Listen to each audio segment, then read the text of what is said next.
This story is titled, I thought my girlfriend was kidnapped when she wouldn't answer calls and nearly called police, but discovered she flew to the islands with her lover using my credit card. Hey everyone, I've been wanting to share this story for a while now. It's pretty long and complicated, but I need to get it off my chest. This all happened last year, and even though I'm doing way better now, I still think about how everything went down. I'm a 29-year-old guy who was dating Olivia, 26F, for almost 2 years. We met at my friend Trevor's housewarming party, where she was friends with Trevor's girlfriend. I remember exactly how we met because she accidentally spilled her drink on my new shoes. Instead of being embarrassed, she just laughed and said, "Well, now you have to talk to me." That's the kind of person Olivia was, or at least the person I thought she was. Olivia worked in digital advertising at this big company in downtown Chicago. She was really good at her job and was always talking about these creative campaigns she was working on. She was the type of person who got excited about literally everything. New restaurants, random street festivals, even grocery shopping. She had this energy that just made everyone around her feel more alive, you know? We started dating pretty quickly after we met. Everything felt easy with her. We liked the same movies, except for horror movies, which she hated, had the same sense of humor, and wanted the same things in life, or at least that's what she told me. About 3 months into dating, Olivia started telling me about her ex, Nate. He was this stereotypical bad boy type. Rode a motorcycle, covered in tattoos, worked as a tattoo artist at some fancy shop downtown. According to Olivia, their relationship was super toxic. She'd tell me stories about how he'd just disappear for days without texting, how he'd always choose hanging out with his friends over her, and how he'd make her feel like she wasn't good enough. I remember this one night we were sitting on my couch watching some random Netflix show when she started crying out of nowhere. When I asked what was wrong, she told me about how Nate once forgot her birthday because he was too busy at some motorcycle rally with his friends. She said being with me made her realize what a real relationship should feel like. Man, I ate that stuff up. I was so focused on being the good guy who could help her heal from her past relationship that I missed all the red flags. Like how she still followed all his social media accounts just to see how much better she was doing. Or how she'd randomly bring him up in conversations that had nothing to do with him. Things were really good between us, though. We had all these plans for the future. We'd talk about where we wanted to live. She loved the idea of a house with a big kitchen. How many kids we might want. She said 2, I wanted 3, and even what kind of dog we'd get. She insisted on a golden retriever. I started looking at rings about 6 months ago. Nothing fancy, but I knew she liked oval diamonds because she had a Pinterest board full of them. Yeah, I know how that sounds. But when you think you found the right person, you notice these little details. We even opened a joint savings account specifically for future travel plans. We both put in a portion of our paychecks each month, planning to take this big trip to Italy next year. Olivia was really excited about going to Rome and had this whole itinerary planned out already. Looking back now, I can see there were warning signs, like how she'd get weird whenever Nate's name came up in conversation with our friend group, or how she'd sometimes go quiet and distant when she was on her phone, but then brush it off as just work stuff. But you know how it is when you're in love. You make excuses for the person and tell yourself you're just being paranoid. Her best friend Rebecca was around a lot too. They'd been friends since high school, and Rebecca was always at our place. She and Olivia would have these long conversations in the kitchen while I played video games or worked on my laptop. I thought it was nice that Olivia had such a close friend, especially since Rebecca always told me how happy she was that Olivia had found someone like me. God, I was so stupid. So freaking stupid. But I'm getting ahead of myself here. The point is, I really thought Olivia was it for me. I was planning to propose on our upcoming vacation. Had it all planned out, nice dinner, sunset walk on the beach, the whole thing. I even talked to her parents about it, and they seemed happy about it. I thought I knew her inside and out. We had our little routines, our inside jokes, even a dumb tradition where we'd race to see who could brush their teeth faster. She always won, mostly because I got distracted watching her smile in the mirror.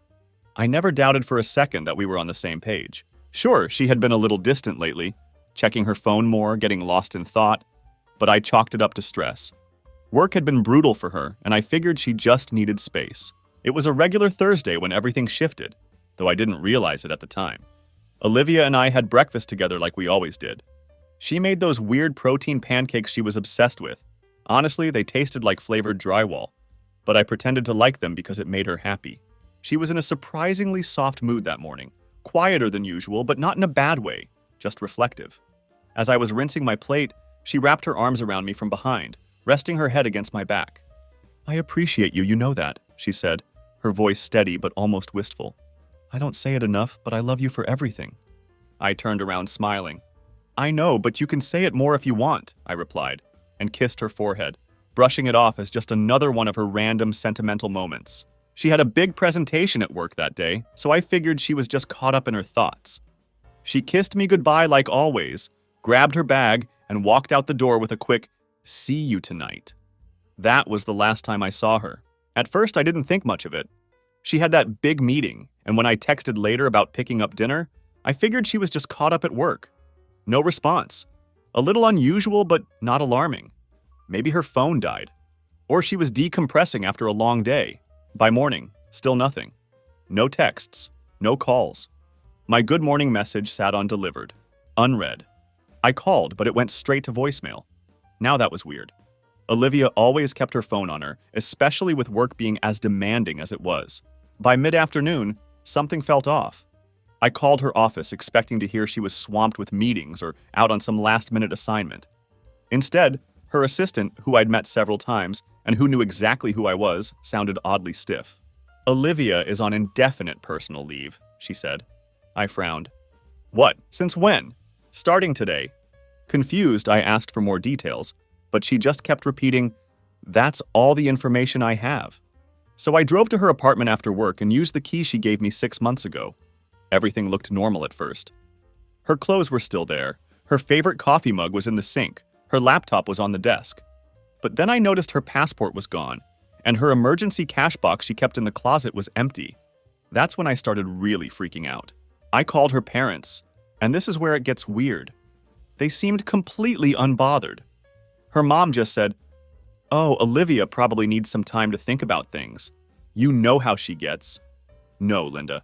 I don't know how she gets because your daughter has never disappeared without a word before." She just gave a vague sigh and mumbled something about Olivia needing space. Space? Space from what? From me? From our life? From the proposal I was planning? My heart was pounding. But her parents acted like this was just a phase, something normal. Like I was overreacting for wanting to know where the hell the woman I loved had gone. I tried calling hospitals. None had any record of her. I checked with her gym, even called our regular takeout places to see if anyone had seen her. Nothing. After 3 days of her disappearing, I filed a police report, but they were useless. They said since she left voluntarily and there were no signs of foul play, there wasn't much they could do. Rebecca, her supposed best friend, was acting strange too. When I called her, she picked up with an annoyed sigh, like she'd been expecting my call and was already over it. "What do you want?" she snapped. No fake concern, no small talk, just irritation. "Have you heard from Olivia?" I asked. "No," she said flatly. "I haven't." But something in her tone felt off. She wasn't confused or worried. She sounded bitter. "She didn't say anything to you?" I pressed. Rebecca let out a sharp laugh. "I'm sure she's fine.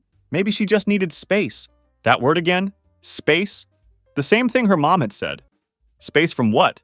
"I don't know, maybe from all of this," she scoffed. Then, before I could respond, she cut in, her voice ice cold. "Maybe take the hint and move on." Then she hung up. I stared at my phone, uneasy. Rebecca definitely knew something, and whatever it was, she despised Olivia for it. But I brushed it off, figuring it was just some drama between them. One of those things I'd never understand. I started having trouble sleeping. I kept thinking maybe I missed something. Was she unhappy? Did I do something wrong? I went through our recent texts, our pictures, our conversations. Everything seemed normal. We just booked concert tickets for next month. She'd been planning my birthday party. None of it made sense. Then I remembered our shared account, the one we'd opened for travel savings, both putting in money each month for our future trips. When I logged in, my stomach dropped. There were withdrawals, big ones. Not from our city, not even from our country. The transactions were from the freaking Maldives. The charges told a story I wasn't ready to read. Luxury resort bookings, couples massage appointments, romantic beachfront dinners. While I was losing my mind worrying about her, she was living it up on some tropical island. I spent hours going through those bank statements. Every charge, every withdrawal painted a clearer picture. The timeline started before she disappeared. Small withdrawals at first, then bigger ones. She'd definitely been planning this. I called the resort listed on the charges and told them I was trying to confirm a reservation for Olivia Williams. The receptionist was super helpful. "Oh yes, Miss Williams and Mr. Baker are enjoying their stay with us. Would you like me to leave them a message?" Mr. Baker? Nate Baker? Her toxic ex? That's when I lost it, sitting there staring at my laptop screen. Everything started making sense in the worst way possible. The late-night work calls, the time she was too busy to hang out, her suddenly wanting to open a joint account for our future. She'd been setting this up for weeks, maybe months. I messaged Rebecca again, this time letting her know I'd found out about the Maldives. Her response, radio silence for an hour. Then a bunch of photos in my inbox, Olivia and Nate together, on beaches, at restaurants, looking happy as could be. I stared at the screen, my mind unraveling. Was any of it real? The quiet mornings, the late night talks, the plans for our future. Had she already checked out while I was still holding on? How long had this been going on? Had everyone known but me? I thought back to her mom's detached voice, the weird tension in Rebecca's words, the way Olivia had hugged me that last morning, like it was some kind of goodbye. After Rebecca sent those photos, she asked to meet in person. We met at this little coffee shop downtown, neutral territory, I guess. She looked terrible, like she hadn't slept in days. Turns out she had her own mess of a story to tell. Remember how Olivia always talked about Nate being this toxic ex who treated her badly? Well, according to Rebecca, that wasn't exactly true. Yeah, they had their problems, but Olivia was just as responsible for their breakup as he was. She'd always wanted him to be something he wasn't. Wanted him to get a real job instead of being a tattoo artist. Wanted him to dress differently. Basically, she wanted to change everything about him. Here's the really messed up part. When Nate and Olivia broke up 2 years ago, it wasn't just because of their problems. Olivia had been pushing him away on purpose, trying to make him feel bad about himself. She wanted him to regret losing her. That's where I came in. Rebecca told me Olivia had spotted me at a few local shows before Trevor's party. Turns out that drink spill wasn't so accidental. She'd picked me out specifically because I was different from Nate in every way. Stable job, clean-cut look, the type of guy her parents would love. The complete opposite of her bad boy ex. But here's where it gets even worse. About 6 months into our relationship, Olivia sent Rebecca to date Nate. She played it off like a casual suggestion. You guys would look cute together. But Olivia wanted control. She wanted someone inside Nate's life, feeding her details, making sure he wasn't moving on. And Rebecca, loyal to a fault, went along with it. Once Rebecca and Nate actually started dating, Olivia lost it. Suddenly she needed updates, constant ones. Where did you go? What did he say? Did he look happy? It wasn't curiosity, it was obsession. She even made Rebecca take pictures whenever she was out with Nate, analyzing every shot like she was gathering evidence. Rebecca admitted she felt terrible about it, but Olivia was her best friend since 9th grade. She'd always put Olivia first. So when Olivia asked her to date Nate to keep an eye on him, Rebecca agreed. The whole time Rebecca was dating Nate, she was feeding information back to Olivia. 3 months ago, Nate broke up with Rebecca. He told her straight up that he'd only dated her to make Olivia jealous, that he'd never stopped loving Olivia. Rebecca was devastated, but Olivia was thrilled. That's when they started planning their great escape to the Maldives. Rebecca showed me their text conversations. Olivia had been planning this for weeks. She'd picked that specific Thursday to leave because she knew I had a big project at work and wouldn't notice her being gone right away.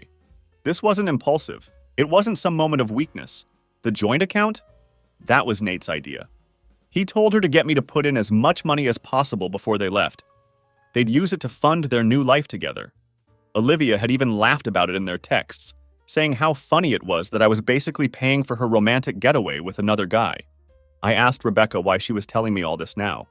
Lucas, Olivia had promised to stay in touch, to include me in their new life.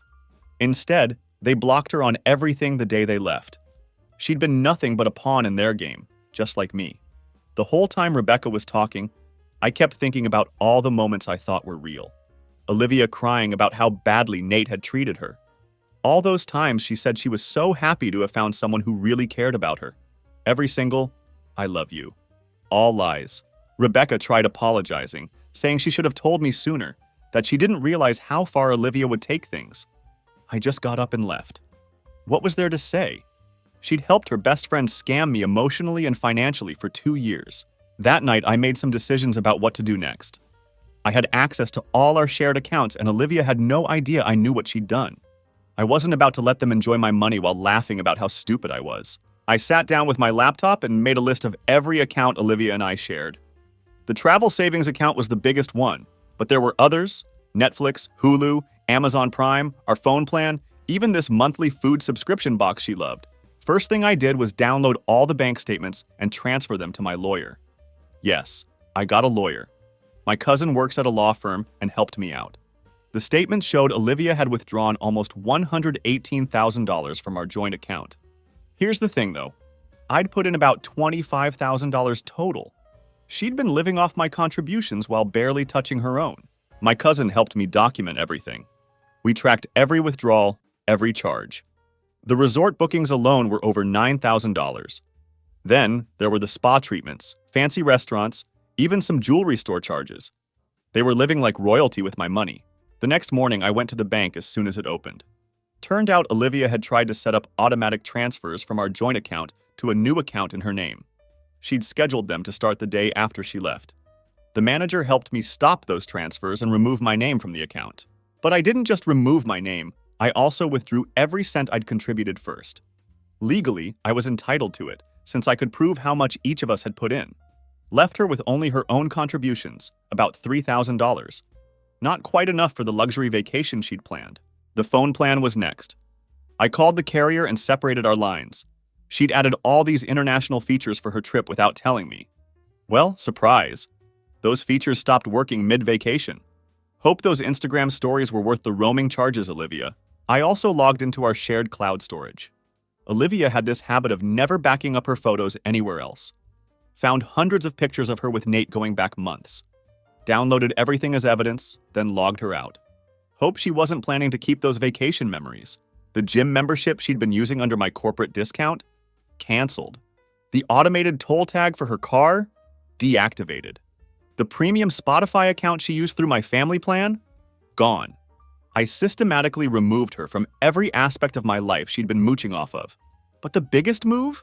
I documented every lie, every secret meeting, every planned deception. Put together a timeline showing how she'd manipulated everything. Saved screenshots of Rebecca's messages, the bank records, everything.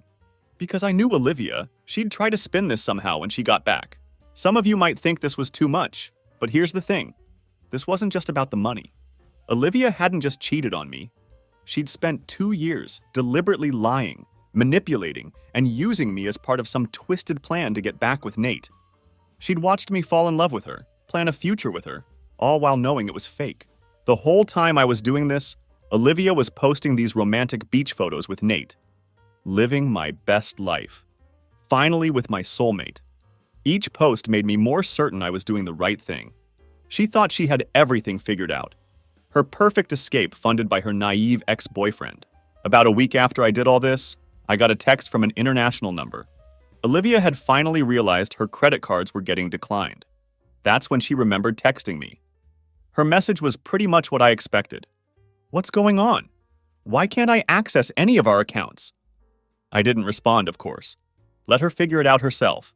A few days later, Rebecca told me Olivia had called her freaking out because they couldn't pay their hotel bill. Apparently, the resort was holding their passports until they settled their balance. Guess that romantic getaway wasn't so romantic anymore. Olivia came back exactly 67 days after she disappeared. I know the exact number because I'd been counting. It was a Saturday morning, and I was actually at my place playing video games when my doorbell rang. I wasn't expecting anyone, so I checked my doorbell camera through my phone. There she was, standing at my door in this expensive-looking sundress, holding her designer suitcase, like she'd just gotten back from a normal vacation. My heart started racing, but not because I still had feelings for her. I was just mad, like physically shaking mad. I almost didn't open the door, but then I remembered all the evidence I had collected, all the screenshots saved on my laptop, and thought, yeah, let's do this. When I opened the door, Olivia started crying immediately. Not like subtle tears, full-on dramatic sobbing. I made a terrible mistake, she said, trying to step inside. I blocked the doorway. She looked surprised. I'd never done anything like that before. I used to always let her walk all over me. Not this time. She launched into this whole speech about how Nate hadn't changed, how he was still the same selfish person he'd always been. She said he'd spend all their money on partying with his friends instead of the romantic activities they'd planned, complained that he'd invited random people to their hotel room, and embarrassed her in front of other guests. The whole time she was talking, she kept trying to make eye contact, probably trying to see if her crying was working on me like it used to. But I just stood there, arms crossed, waiting for her to finish her performance. Because that's what it was. Another performance. I know I disappeared, but I realized you're the one I want to be with, she said, reaching for my hand. You're stable, reliable, mature. Nate is just a boy who never grew up. I want a real future, and that's with you. That's when I started laughing. I couldn't help it. She looked so confused. Olivia wasn't used to me laughing at her tears. I used to fall all over myself trying to comfort her whenever she cried. Stable, reliable, I said. You mean easy to manipulate, easy to steal from? Her face changed instantly. The tears stopped. It was like watching someone take off a mask. What are you talking about? She asked, but her voice was different now. Harder. I pulled out my phone and opened the folder where I'd saved everything. Should we talk about the money you stole from our joint account? Or maybe how you used Rebecca to spy on your ex while pretending to be in love with me? Olivia's mouth opened and closed a few times, like she was trying to find the right lie. Then she switched tactics. Rebecca told you that? That lying snake. She's just jealous because Nate never really loved her. You can't believe anything she says. Actually, I said, I don't need to believe Rebecca. The bank statements, hotel receipts, and your own messages are pretty clear. By the way, how was the couple's massage at the resort? The one you paid for with my money? She started stammering about how she could explain everything, how it wasn't what it looked like. Then she tried a different approach, telling me she'd pay me back every cent, that we could work through this, that she'd go to therapy. I'll do anything, she said. Just give me another chance. We can start fresh. Like how you gave Nate another chance using my money? I asked. Speaking of money, how'd the rest of your vacation go after I took back my contributions from our joint account? Her face went pale. Finally, she understood that I knew everything. No more manipulation, no more lies, no more playing the victim. She'd been caught, and she knew it. You had no right, she started yelling. That was our money! You ruined everything! Do you know how embarrassing it was when our cards got declined at the resort? They kept our passports until Nate's friend wired us money. I just smiled. Actually, I had every right. I have proof of exactly how much money was mine. You're lucky I didn't report you for fraud. That's when she completely lost it. Started screaming about how I'd never find anyone like her, how I'd regret this, how she'd tell everyone I was abusive and controlling. Real classy stuff. I didn't say anything, just pulled out my phone again and pressed record. Let her keep screaming. More evidence for my lawyer, just in case. Finally, she ran out of steam, stood there on my porch, mascara running down her face, looking nothing like the confident person who'd shown up at my door. I loved you, she said quietly, trying one last time. No, I replied.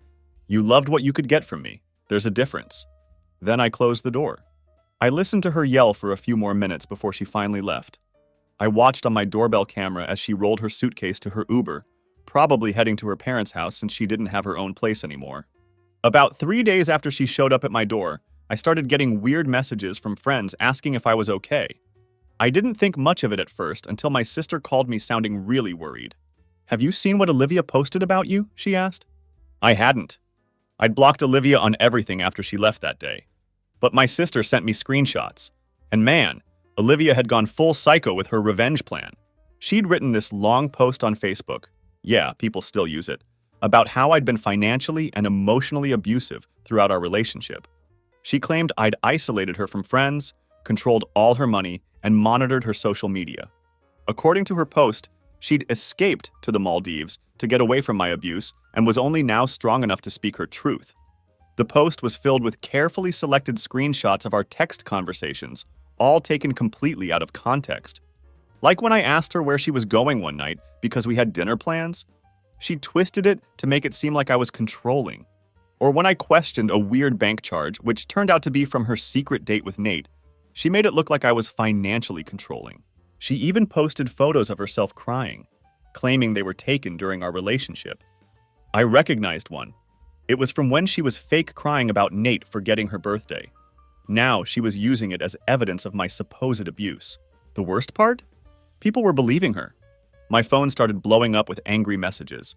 People I hadn't talked to in years were coming out of nowhere to tell me what a terrible person I was. Someone even found my work email and sent the post to my boss, suggesting they should reconsider employing an abuser. I felt like I was going crazy. Olivia had spent 2 years manipulating me, stealing from me, and cheating on me, and now she was somehow making herself the victim.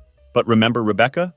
Turns out Rebecca had kept all their messages, every single conversation about their plan to manipulate me, every discussion about using my money. And Rebecca had finally had enough of Olivia's games. I didn't even ask Rebecca to help. She did it on her own. She made her own post, sharing the actual screenshots of their conversations. She posted the bank statements showing how Olivia had stolen my money. She shared photos of Olivia and Nate together from when we were still dating, with timestamps proving she'd been cheating. Rebecca even shared the messages where Olivia laughed about using me as her backup plan and joked about how I was paying for her romantic getaway with Nate. The actual truth made Olivia's abuse claims look exactly like what they were, a desperate attempt to save face. The fallout was intense. People started deleting their supportive comments on Olivia's post. Some even apologized to me publicly. Olivia's own cousin messaged me, apologizing for believing her lies. The post to my work email was retracted. Olivia tried to delete everything, but screenshots last forever. She disabled her Facebook account, but it was too late. The damage to her reputation was done. And this time, it was damage caused by the truth, not by lies. Then Nate got involved. But instead of defending Olivia, he posted his own story. Turns out she'd been lying to him too. All those times she told me he was toxic and abusive, she was telling him the same things about me. She'd played us both, using each of us to make the other jealous. The messages started changing from people calling me an abuser to people warning each other about Olivia. Several of her ex-friends came forward with stories about how she'd manipulated them too. It was like watching years of lies unravel in real time. Olivia tried one last desperate move. She made a new post claiming Rebecca and I were working together to ruin her life, claimed all the screenshots were fake, said Nate was lying because she'd rejected him. But nobody was buying it anymore. Last I heard, she lost her job too. Turns out taking 2 months of emergency leave for a beach vacation doesn't go over well with employers. At this point, I'm done with the drama and just focusing on myself. It's been nice not having to deal with Olivia's chaos, and honestly, life's been way more peaceful without her in it. Some of you asked for an update on my situation with Olivia. Well, karma finally caught up with her and it's been wild. After losing her job and getting exposed on social media, Olivia's life basically fell apart. Her parents finally stopped enabling her and told her she needed to get a job if she wanted to keep living with them. She ended up working at this small advertising agency, way below her previous position. But here's where it gets interesting. Remember Nate? Turns out he wasn't done playing games either. A mutual friend told me he started dating Olivia's younger sister. Yeah, you read that right. The same guy Olivia threw away everything for is now with her sister. According to my friend, Olivia found out when she saw them together at their parents' house during Sunday dinner. Olivia completely lost it.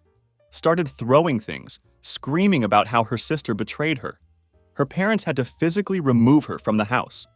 They finally realized how unstable she really was and made therapy a condition for her to ever come back. Last week, she showed up at my new apartment. No idea how she got my address. She looked terrible, nothing like the polished advertising executive she used to be. She said she'd realized how badly she messed up, claimed losing me was the biggest mistake of her life. When I didn't immediately respond, she started listing all the ways Nate had wronged her. How he'd spent all their money in the Maldives. How he'd embarrassed her in front of other guests. How he never really changed. Then she switched to talking about how perfect we were together. How she'd give anything for another chance. I just let her talk. The whole time she was going on about how much she'd changed, she never once acknowledged how her actions affected me. It was all about her pain, her growth, her suffering. Classic Olivia. Then she dropped the real reason for her visit. She needed money. Apparently, she's drowning in credit card debt from the Maldives trip. Nate had convinced her to put everything on her cards after I froze the joint account. She actually thought I might help her pay it off. I just laughed and shut the door.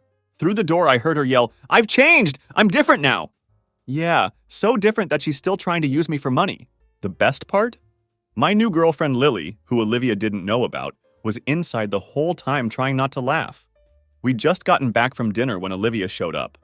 Lily's the complete opposite of Olivia, honest, independent, and actually empathetic. We've been dating for 6 months, and it's honestly shown me what a healthy relationship should be like. Olivia still tries to reach out through fake social media accounts sometimes.